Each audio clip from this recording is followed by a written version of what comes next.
اچھا، میں نے آپ کی ویڈیوز کافی زیادہ دیکھی ہیں. مجھے اصل میں کچھ ریفرنسز چاہیے تھے. جس طرح آپ نے ایک بات کی ہے نا کہ اسلام میں کافی زیادہ چیزیں جو ہیں وہ اس نے پرانے مذہبوں سے جو ہے نا وہ لے کے آئے ہوئے ہیں اسلام کے اندر. وہ کہیں اور سے سٹوری لی ہیں. اور صرف اسلام نہیں، آپ نے مطلب ایک کرسچینٹی کے بارے میں بھی بتایا، جودازم کے بارے میں بھی بتایا. تو کوئی ایک ایسی بک ہے یا کوئی اس طرح کے ریفرنسز ہیں؟ ہمیں کہاں سے یہ سارے ریفرنسز ملیں گے اور اس کے کاؤنٹر آرگومنٹ کیا ہے؟ جس طرح فار ایگزامپل جو اسلامک اسکالرز ہیں، اگر ان کے سامنے آپ یہ آپ کسی ایک سٹوری کے حوالے سے بات کریں جو آپ نے سنی ہے تو پھر میں آپ کو بتا سکتا ہوں، کیونکہ اب کہ کوئی سٹوری کہیں کسی ایک طرف سے آئی ہے، کوئی دوسری طرف سے آئی ہے، پھر بک بھی میں آپ کو بتا دیتا ہوں کہ جو آپ کو پڑھنی ہے اس معاملے میں. ٹھیک ہے. اچھا، مطلب کس نے کوئی ایک کمبائنڈ ایسی کوئی بک نہیں بنائی؟ کیونکہ میں نے جتنے آپ کے ایکس مسلم کمبائنڈ ایک دیکھے میں بک نے ہے وہ ویسے، اگر آپ اسلام کے حوالے سے دیکھیں تو ایک کمبائنڈ بک ہے جو کہ کلیئر تسڈال نے لکھی ہوئی ہے. ٹھیک ہے. میں یہ بھی آپ کو بتاتا ہوں. یہ میرے پاس شاید پڑھی بھی ہوئی ہے، بلکہ میں پڑھ رہا تھا اس کو پچھلے دنوں میں. اس کا نام بک کا کیا ہے جی؟ ہسٹوریکل سورسز، سوری ادھر ہی کہیں پڑھی ہوئی تھی، دا اوریجنل سورسز آف قرآن. ٹھیک ہے. یہ بک ہے، اس کے اندر کافی دا اوریجنل سورسز آف قرآن. یہ میں آپ کو اس کا اسکرین دکھا دیتا ہوں، آپ ضرور اس کو دیکھ لیجئے گا. یہ آپ کو آسانی سے مل جائے گی، اور یہ نا اس کی ویب سائٹ پہ پڑی ہوئی ہے. کیا اس کا نام ہے؟ آنسرنگ اسلام کی کہ آنسرنگ کرسچینٹی کی، مجھے اب یہ صحیح یاد نہیں ہے. اس کے اوپر بھی پڑھی ہے، کیونکہ پچھلے دنوں جب مجھے ضرورت پڑی تھی اس بک کی تو میں نے بیسیکلی ان سے ڈاؤن لوڈ کر لی تھی جا کے. ٹھیک ہے. یہ اس کا انہوں نے کیا ہوا ہے یہ. ٹھیک ہے. The original sources of Clair Tisdall. ٹھیک ہے. تو یہ بیسیکلی ایک پی ایچ ڈی تھا تسڈال، تو اس نے یہ اوریجنل سورسز آف قرآن لکھی ہوئی ہے. بیسیکلی یہ اس کا اطلاق جو ہے نا بائبل پہ بھی ہوتا ہے، کیونکہ بہت ساری چیزیں یہ بیسیکلی بائبل کو نہیں ڈسکس کرتا، یہ کرسچن ہے کیونکہ. ٹھیک ہے. تو مگر بات یہ ہے کہ اگر کرسچینٹی کے بارے میں بھی ایک بک ہے میرے پاس، میں دیکھ کے آپ کو بتاتا ہوں. اس کے اندر بائبل کے بارے میں بھی بہت زیادہ اس نے کیا ہوا ہے. ٹھہریں ایک سیکنڈ میں دیکھتا ہوں. وہ بھی بک تھی میرے پاس، بائبل کے بارے میں بھی اس نے کیا ہوا ہے. اس کا نام ہے one maths of the Bible. میرے خیال اس طرح کی بک ہے. مجھے اس کا نام اب دیکھنا پڑے گا. یہ آپ سرچ کیجئے گا، آپ کو یہ مل جائے گی، one maths of the Bible. ٹھیک ہے. یہ بک اس بک کا نام ہے. اس کے اندر اس نے نا یہ بتایا ہوا ہے کہ بائبل جو ہے نا، بائبل کے میتھس کہاں کہاں سے آئے ہیں. ٹھیک ہے. کہ یعنی اگر آدم کی بات ہے تو آدم جو ہے بیسیکلی وہ آتن ہے. ٹھیک ہے. ایجپشن میں وہ آتن تھا. آتن جو تھا وہ دیوتا تھا، جو پہلا دیوتا بنایا گیا تھا. جو پہلی دیوی اور دیوتا تھے، انہوں نے جو پہلا دیوتا بنایا تھا اس کا نام آتن تھا. ٹھیک ہے. تو انہوں نے اس کو آتن کی جگہ آدم کر دیا. ٹھیک ہے. پھر انہوں نے نوح کی جو کہانی ہے وہ دیٹ از اے چربا of epic of Gilgamesh. Epic of Gilgamesh میں ایک آدمی تھا جس کا نام تھا اتانپشتم. وہ بتاتا ہے بیسیکلی کہ جی دنیا میں بھگوان جو تھے وہ تنگ آ گئے تھے، جو دیوتا تھے وہ تنگ آ گئے تھے انسانوں کے شور سے، کیونکہ انسان بڑا شور مچاتے تھے زمین پہ، تو انہوں نے سیلاب بھیج دیا انسانوں کو مارنے کے لیے. ایپک آف گلگامیش تو میں نے تھوڑی سی پڑھی تھی، یہ آپ کی ایپک آف گلگامیش ضرور پڑھیں. میں نے اگر آپ فیس بک پہ میرے پیج سے واقف ہیں، اردو پڑھ سکتے ہیں، تو آپ جا کے ضرور مطلب وہاں پہ دیکھ سکتے ہیں کہ وہاں پہ میں نے اس کا پورا میں نے ایپک آف گلگامیش کے طوفان نوح سے متعلق جو وہ ہے پورشن ہے اس کا میں نے ٹرانسلیشن بھی کیا ہوا ہے سارے کا سارا. ٹھیک ہے. تو یہ سارا کچھ آپ کو مل جائے گا. یہ چربہ سب چربہ ہے. بائبل نے میسوپوٹامیین سے اور ایجپشن سے چوری کیا، تو جوز سے پھر کرسچنز نے چوری کیا، تو کرسچن سے پھر جو ہے مسلمانوں نے چوری کیا، تو مسلمانوں سے پھر بہائیوں نے بھی چوری کر لیا آگے.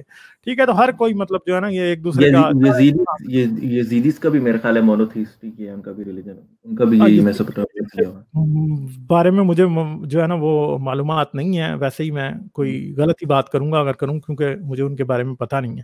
ٹھیک ہے. اب میں تھوڑا کوئی اس کا کاؤنٹر آرگومنٹ بھی میں کچھ سننا چاہ رہا تھا. میں دیکھا تھا، مجھے بھی مطلب میرا خیال ہے کافی زیادہ دیکھنا پڑے گا. اس کے جو مسلم اسکالر ہیں خاص طور پہ، وہ اس کے کیا، وہ تو صرف یہ کہتے ہیں بھائی یہ ہمارے پر ریویل نالج ہے اور یہ پہلے سے جو ہے نا یہ سٹوریز یا تو خراب ہو گئی ہیں. ٹھیک ہے. اور صحیح ہمیں جو پتہ چل رہا ہے نا وہ ہمیں قرآن میں پتہ چل رہا ہے. ٹھیک ہے. یا اس کے علاوہ اور کیا آرگومنٹ ہے؟ وہ یہ کہتے ہیں کہ شاید یہ کوئی پرانا آسمانی صحیفہ ہوگا جو کہ بدل گیا، جسے بدل دیا لوگوں نے، اور بعد میں جی قرآن نے دوبارہ سے بات کر دی. تو یہ بات بالکل غلط ہے اصل میں. یہ ٹسڈال کی جب آپ بک پڑھیں گے نا، ٹسڈال باقاعدہ آپ کو یہ بتاتا ہے کہ محمد تک یہ انفارمیشن اگر پہنچی ہوگی تو کس سورس سے پہنچی ہوگی. کیونکہ محمد جو تھا نا وہ بیسیکلی شام میں بھی جایا کرتا تھا. ٹھیک ہے، تجارت کے لیے. اور وہ وہاں پہ جو کرسچنس تھے نا ان سے بھی یہ باتیں کرسچنز اور جوز سے اس نے سنی ہوئی تھی بہت سی باتیں. ٹھیک ہے، تو اس لیے آپ مطلب یہ کر سکتے ہیں باتیں ساری کی ساری، مگر دیکھیں مسئلہ یہ ہے کہ جس نے ایمان رکھنا ہوتا ہے نا اس کو آپ نہیں کر سکتے، وہ کیا اسے کہتے ہیں، اس کا ذہن نہیں بدل سکتے. مگر بہت سے لوگ ہیں جو ان باتوں کو سوچتے بھی ہیں اور ریپیٹڈلی یہ باتیں اگر سامنے آتی رہیں گی. میں بیسیکلی اس بات میں بہت اچھے طریقے سے بلیو کرتا ہوں، بڑا میرا ماننا ہے اس بات کو کہ اگر آپ ہسٹوریکل کانٹیکسٹ میں یہ چیزیں ایکسپلین کریں جو ڈفرینٹ ریلیجیس میتھس ہیں تو اس کا بڑا اچھا افیکٹ ہوتا ہے لوگوں پہ، اور ایک بڑا کولیکٹیو زبردست قسم کا افیکٹ ہوتا ہے، کیونکہ لوگ یہ سمجھنے لگتے ہیں کہ یار ہمارا مذہب اتنا عظیم نہیں ہے جتنا ہم سمجھتے تھے، چاہے وہ کرسچینٹی ہو، چاہے جوڈائزم ہو، چاہے وہ اسلام ہو، چاہے کوئی اور ایکس وائی زیڈ ریلیجن ہو. کیونکہ پھر انسان کو کم از کم یہ سمجھ آتا ہے کہ یار یہ انسان نے ہی انسان سے دیکھ کے کاپی کی ہوگی، یہ کسی خدا نے نہیں اتارا. تو بیسک ریالٹی جو ہے نا ان کتابوں کی یہی ہے. اور قرآن تو بیسیکلی پلیجرزم کی جو ہے نا ایک پوری کی پوری لیبارٹری ہے. قرآن نے جتنا پلیجرزم اور جن جن چیزوں کا پلیجرزم کیا ہے وہ چیزیں بیسیکلی کرسچینٹی اور یہودائزم میں ان کو ایون کہ وہ اپنی، جس طرح مسلمان آج کسی محدث کی حدیثوں کو فارغ نہیں کر دیتے، اصول حدیث لگا کے کہتے ہیں بھائی یہ آپ کا جو ہے نا یہ حدیث کمزور ہے، اس کی سند جو ہے وہ کمزور ہے. جن چیزوں کو مسیحیوں نے اور یہودیوں نے کہا تھا نا کہ ان کی سند کمزور ہے، اسلام نے قرآن میں وہ سب کچھ شامل کیا ہوا ہے. چاہے وہ یوسف کی کہانی ہو، چاہے وہ ابراہیم کا نمرود کی آگ میں ڈالا جانا ہو، چاہے وہ حضرت عیسیٰ کا صلیب پہ مصلوب نہ ہونا ہو، ٹھیک ہے، چاہے وہ اصحاب کہف کا قصہ ہو، ٹھیک ہے، وہ سلیپرز ان دا کیو ہے بیسیکلی اصحاب کہف. وہ تو میرے خیال ہے اس میں آیا بھی نہیں ہے، بائبل میں نہیں، وہ تو ویسی کوئی ویسی. ہاں وہی نا میں کہہ رہا ہوں نا، جتنی بھی رد شدہ چیزیں ہیں نا وہ ساری اسلام نے اپنے پاس اکٹھی کی ہوئی ہیں، اور اسلام یہ کہتا ہے کہ جی انہوں نے چینج کر دی ہیں جبکہ خود سرکہ کیا ہوا ہے ان سے. ٹھیک ہے، بیسیکلی وہ بھی ایک ان کا بھی ایک علیحدہ مقدمہ ہے کہ انہوں نے کیسے کیسے ان چیزوں کو اپنے تک پہنچایا اور کیا کیا ہوا. ٹھیک ہے، ان کے جھوٹ کا ایک علیحدہ مقدمہ ہے، مگر اسلام کا جو مقدمہ ہے نا وہ بیسیکلی ان سے آسان ہے. ٹھیک ہے، ایک تو بات یہ ہے کہ جو قرآن ہے وہ ایک کافی انکوہرنٹ قسم کی کتاب ہے. ٹھیک ہے، اس میں کوئی تسلسل نہیں ہے، کوئی اگر آپ یہ دیکھیں کہ لٹریری طور پہ یہ کہتے ہیں جی یہ بڑی فصاحت اور بلاغت والی کتاب ہے، جی ایسی فصیح و بلیغ آیات اتار کے دکھاؤ. مسئلہ یہ ہے کہ قرآن میں بہت زیادہ مسئلے ہیں. قرآن ایک تو بالکل انکوہرنٹ بک ہے، ایمبیگوس ہے، اس کے اندر یہ کلیئرلی کوئی بھی بات ایکسپلین نہیں کرتی پراپرلی. اگر آپ بائبل پڑھنی شروع کریں نا، ٹھیک ہے، میں تو بائبل کو بھی ظاہری بات ہے کریٹیکلی دیکھا، بلکہ پہلے میں نے بائبل کو کریٹیکلی دیکھا، پھر میں نے قرآن کو کریٹیکلی دیکھا. ٹھیک ہے، تو بائبل کو جب میں نے کریٹیکلی دیکھنا شروع کیا تو بائبل کے اندر سے چیزیں نکالنے کے لیے آپ کو محنت کرنی پڑتی ہے، آپ کو ریسرچ زیادہ کرنی پڑتی ہے. کیوں؟ ایک تو بات یہ ہے کہ وہ ایک سٹوری کی طرح ہوتی ہے، سیدھی سیدھی آپ پڑھتے جائیں. ٹھیک ہے، پڑھتے جائیں گے، آپ اردو میں پڑھنی شروع کر دیں، کہانی کی طرح دلچسپ ہے، آپ کو باتیں یاد رہ جاتی ہیں بڑے آرام سے. قرآن میں ایک طرف قرآن جی اسمان و زمین کے قصے بتا رہا ہے، دوسری طرف محمد کی بیویوں کی بات آ جاتی ہے، تیسری آیت میں جی وہ جو ہے وہ جہاد کی بات آ جاتی ہے، چوتھی آیت میں، یعنی ایسے ہے کہ ایک قدم مشرق میں تو دوسرا مغرب میں، تیسرا جنوب میں تو چوتھا شمال میں. ٹھیک ہے، قرآن اس طرح سے کرتا رہتا ہے، یعنی جس کے ہجے شاعری میں ملتے جاتے ہیں نا وہ ساری باتیں اس طرح کرتا جاتا ہے. اب دیکھیں آپ فیض کی کوئی نظم پڑھیں تو آپ کو شروع سے لے کے اینڈ تک جو ہے وہ ایک ربط نظر آئے گا، سارے شعر آپس میں جڑے ہوں گے. مگر قرآن میں ایسا نہیں ہے، ایک آیت میں وہ کوئی بات کر رہا ہے، دوسری میں ایک میں کوئی بات کرتا ہے، دوسری میں کوئی بات ہو جاتی ہے، تیسری میں کوئی بات کہیں، ایک میں وہ نوح کا قصہ بتاتا ہے، دوسری میں وہ جو ہے وہ یوسف کے قصے بتانے شروع کر دیتا ہے، زلیخا کے. تو بھائی یہ کیا ہے؟ تو انکوہرنسی جو ہے بالکل ایک زبردست قسم کی ایگزسٹ کرتی ہے قرآن میں. بڑی ویگ کتاب ہے، ایک بات کا آپ 100 مطلب نکال سکتے ہیں. خیر پوئٹری ویگ ہی ہوتی ہے، ٹھیک ہے.